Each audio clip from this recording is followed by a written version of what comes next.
A day in my life as a 4th year college student na food tech. So hi guys, ako si Angeline. Nag-aaral, nagwa-vlog at nagne-negosyo. Maulan nga pala ngayong araw pero samahan niyo ako sa magaganap. On the way nga pala ako neto sa school at part pa rin pa nga pala to ng pagkaasikaso sa OJT. At kung nakikita nyo, maulan nga pala dito sa amin sa Bulacan. Galing nga pala akong Bulacan neto guys dahil nga sa long weekend. At isa pa ay naasikaso ko rin yung mga promotions ko. Di nga pala ako nag-bus kasi feeling ko mas matatagalan ako. Kaya ang daan ko pa QC. Dahil nga pala sa maulan, ayan medyo mabagal lang din yung takbo ng jeep. Sa last video ko nga pala, yun nga pala yung nag-meeting. Tapos yung nasikaso ko rin yung medical para sa OJT. At para sa mga nakikurious kung saan nga pala ako nagpa-medical, sa may Mayon Clinic nga pala ako nagpa-medical. Nga pala yung exact location sa may screen ilalagay ko para kung gusto nyo din dun magpa-medical, andyan na yung location. Makakatipid nga pala kayo kapag sinabi nyo pre-employment. Yung babayaran nyo nga pala, hindi nalalagpas ng 1,000. Ang advice ko nga lang pala sa inyo guys, 10 AM magpunta na kayo doon para makapila kayo agad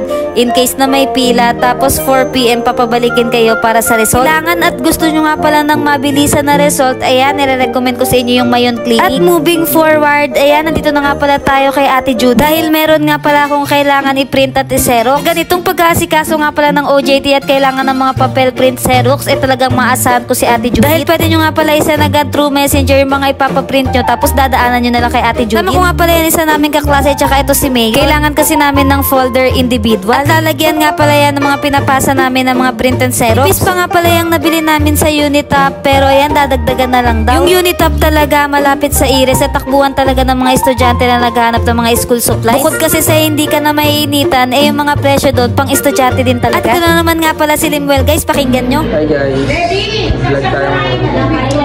Dito ulit tayo sa office guys. Nag-ano kami, naging kami na endorsement para sa OJT. Ayan, mga kasama namin si Fortunados, si Gonzales, si Angeline Vlog guys. Ayan, meron na siya lalagyan guys ng mga documents niya. Ayan, sila San Marin guys, mayor namin guys. Ano naman guys? Magay ka naman sa vlog. Ayan siya mayor namin guys. Seryoso siya. Ano masasabi mo boy? Ano masasabi mo ngayon? Wala siya masabi. Ano masasabi mo ngayon boy?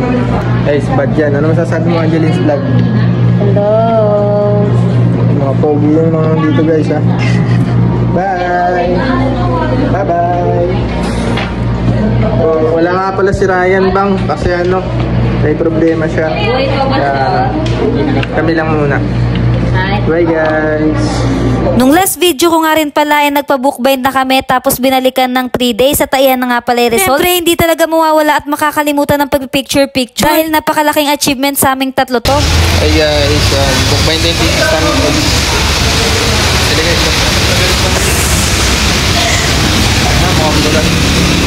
Tagal na Angeline vlog guys, kaya kami na lang muna mag-take over.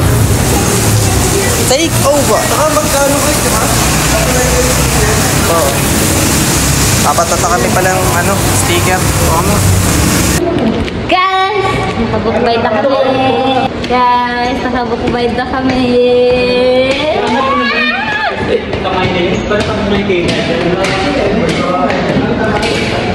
Oh!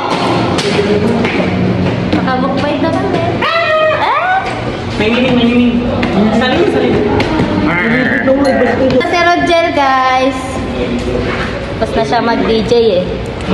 Nandito na kami. Tapos na senior ka na. Tulog ka namin yun. Ha? Sinapak ko kaya yan. Pakit daw kayo. Yo!